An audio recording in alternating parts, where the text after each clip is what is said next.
শুরুতে যে খবর আমরা নজর রাখবো, কেন্দ্রীয় সরকারের বড় ঘোষণা, বিজ্ঞপ্তি প্রকাশ কেন্দ্রীয় স্বরাষ্ট্র মন্ত্রকের। ভারতে শরণার্থী প্রবেশের যে সময়সীমা তাতে ছাড় বাড়লো, আরো 10 বছরের ছাড় বাড়ানো হলো। অর্থাৎ 2014 অব্দি ছাড় ছিল, এবার 2024 অব্দি। 2024-এর 31শে ডিসেম্বর পর্যন্ত যারা ভারতে এসেছে তাদেরকে কোনোভাবেই ডিপোর্ট করা যাবে না, অর্থাৎ সেই শরণার্থীদের বিরুদ্ধে ব্যবস্থা নয়। বিজ্ঞপ্তি প্রকাশ কেন্দ্রীয় স্বরাষ্ট্র মন্ত্রকের। তবে অবৈধ অনুপ্রবেশকারীদেরও রেয়াত নয়। যারা চোরা গুপ্তা পথে অবৈধভাবে পাসপোর্ট ভিসা ছাড়া চলে এসেছেন, লুকিয়ে চুরিয়ে ঢুকে পড়েছে, তাদেরকে পাঠাতে হবে ডিটেনশন ক্যাম্পে। পাসপোর্ট ভিসার মেয়াদ যদি ফুরায় শরণার্থীদের, তাহলেও তাদের বিরুদ্ধে কোনো ব্যবস্থা নয়। সিএ এর মাধ্যমে নাগরিকত্বের আবেদন করতে পারবেন তারাও, অর্থাৎ বাংলাদেশ থেকে আসা হিন্দুরা তারাও ভারতীয় নাগরিক হতে পারবেন, তারাও আশ্রয় পাবেন, তারা এবার দেশ পাবেন, দেশের মাটি পাবেন। 10 বছরের ছাড়পত্র দিল কেন্দ্র। 31শে ডিসেম্বর 2024 পর্যন্ত ভারতে আসা শরণার্থীরা, হিন্দু, শিখ, বৌদ্ধ, জৈন যারা আসবেন তারাই জায়গা পাবেন। শরণার্থীদের বিরুদ্ধে কোনো ব্যবস্থা নয়। পাসপোর্ট ভিসার মেয়াদ ফুরলেও ব্যবস্থা নয়। নাগরিকত্ব পাওয়ার জন্য তারা সিএতে আবেদন করতে পারবেন। ধর্মীয় শরণার্থীরা আবেদন করতে পারবেন। শরণার্থী প্রবেশের সময়সীমায় ছাড় বাড়ানো হলো 10 বছরের। কেন্দ্রীয় প্রতিমন্ত্রী সুকান্ত মজুমদার তিনি কি বলেছেন শুনবো।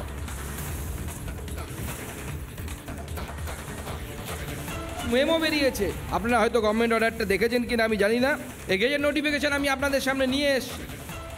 এই গেজেট নোটিফিকেশনের মাধ্যমে আমাদের যে ফরেনার্স অ্যাক্ট রিসেন্টলি পাস হয়েছে তাতে একটা পরিবর্তন এসেছে। এই যে নোটিফিকেশন, এই নোটিফিকেশনের মাধ্যমে কেন্দ্র সরকার, আমাদের হোম মিনিস্ট্রি, মাননীয় অমিত শাহজিকে এবং মাননীয় প্রধানমন্ত্রীকে আমি ধন্যবাদ দিতে চাই। কোনো ব্যক্তি ধর্মীয় কারণে, আবার বলছি আমি যেহেতু বাংলাদেশটাই বলছি কারণ আমাদের পশ্চিমবঙ্গের জন্য বাংলাদেশই হচ্ছে এফেক্টিভ জায়গা, পাকিস্তান বা আফগানিস্তান নয়।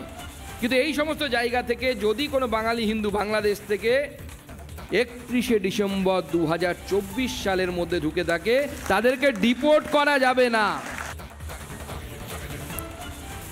আরো এক কেন্দ্রীয় প্রতিমন্ত্রী শান্তনু ঠাকুর তিনি কি বলছেন আমরা শুনবো। তো সাল ছিল আগে 31 ডিসেম্বর, সেটা 24 সালের 31 ডিসেম্বর এক্সটেনশন করা হয়েছে। মানে পরবর্তীতে যে লোকগুলো আসছে তাদেরও সমস্যা হবে না। এটা সবে 25 সাল চলছে, তো 24 সাল পর্যন্ত বহু মানুষ এসছে। তাদের আগামী দিনে সিএতে অ্যাপ্লিকেশান এবং তাদের সমস্যার সমাধান আমার মনে হয় মাননীয় স্বরাষ্ট্র মন্ত্রণালয় করলো, যার জন্য আমরা ওনার প্রতি চিরকৃতজ্ঞ। ওনার এই অ্যাক্টিভিটিস আমাদের সমাজের মানুষকে আরও বেশি জাগরিত করলো এবং আগামী দিনে তাদের পথ চলা সুগম করলো। বিজেপির রাজ্য সভাপতি শ্রমিক ভট্টাচার্য, তার সঙ্গে কথা বলেছিলাম আমরা টেলিফোনে, তিনি কি বলছেন শুনে নেব। এটা বিশাল বড় কোনো সিদ্ধান্ত নয়, এই সিদ্ধান্তই প্রত্যাশিত ছিল। এতদিন পর্যন্ত যাদের সঙ্গে বিশ্বাসঘাতকতা করা হয়েছিল, এখান থেকে আমরা ভারতীয় মানুষ, আমরা জনগণ, আমার এখানকার সরকার, তারা আজকে প্রায়শ্চিত্ত করছে। এর প্রতিশ্রুতি মহাত্মা গান্ধী, সর্দার বল্লভভাই প্যাটেল, পণ্ডিত জওহরলাল নেহেরু দেশভাগের সময় ওপার বাংলায় থেকে যাওয়া সংখ্যালঘু মানুষজনের সামনে করেছিলেন। কংগ্রেস এদের গ্রহণ করেছে কিন্তু অবলম্বন করেনি। অর্থাৎ কংগ্রেস যে স্বপ্ন দেখে সেটাই আমরা বাস্তবায়িত করি।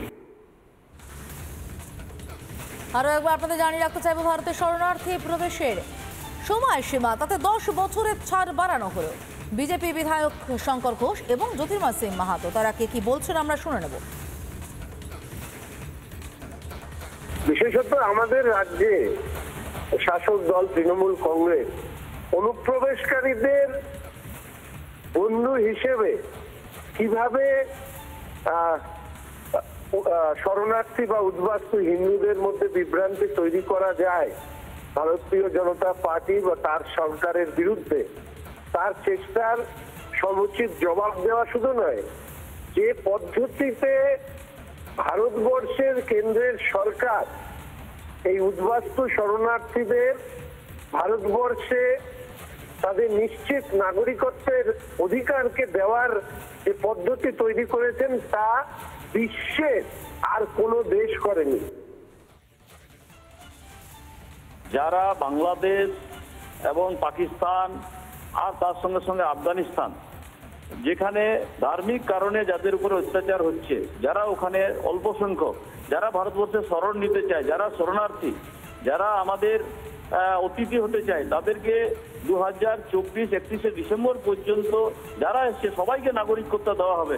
মানে খুবই খুশির বিষয়, আনন্দের বিষয়। কিন্তু আমি এটাও পরিষ্কার বলে দিতে চাই, যারা ইনফিল্ট্রেটার্স, অনুপ্রবেশকারী, তাদেরকে কাউকে ছাড়া হবে না। তাদেরকে বেছে বেছে আইনগত যা ব্যবস্থা নেওয়া সেটাও নেওয়া উচিত। আর আমার মনে হয় সেটাও ভারত সরকার নেবে। কিন্তু এটা সাধুবাদ, এটার আমি ধন্যবাদ জানাই।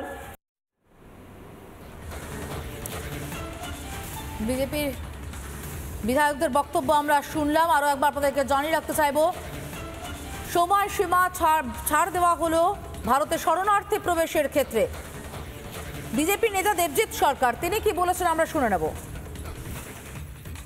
ভারতবর্ষের কংগ্রেস, কমিউনিস্ট এবং এই রাজ্যের তৃণমূল কংগ্রেস তারা সিএ সম্পর্কে একটি কথাও বলছে না, বরঞ্চ সিএ বিরোধিতা করছে। অর্থাৎ তারা বলতে চাইছে যে বাংলাদেশ থেকে যেসব শরণার্থী হিন্দু পালিয়ে আসছে তারা হয় বাংলাদেশে মরুক অথবা এখানে নাগরিকত্ব না পেয়ে পড়তে থাকুক। এবং তৃণমূল কংগ্রেস বলেছেন রোহিঙ্গা মুসলমান, বাংলাদেশি মুসলমান তাদের জন্য আলাদা ক্যাম্প করে দেওয়া হবে। অর্থাৎ সিএতে হিন্দুদের কোনো নাগরিকত্বের জন্য তারা কোনো সুবিধা দিতে নারাজ।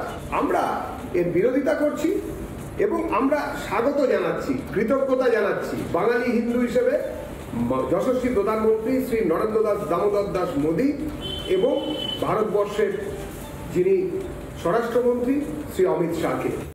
নানা ধরনের কন্টেন্ট দেখার জন্য লাইক করুন, শেয়ার করুন আমাদের ফেসবুক পেজ, সাবস্ক্রাইব করুন আমাদের ইউটিউব চ্যানেল। পাশাপাশি অন্যান্য ব্রেকিং নিউজের জন্য অবশ্যই চোখ রাখুন রিপাবলিক বাংলায়।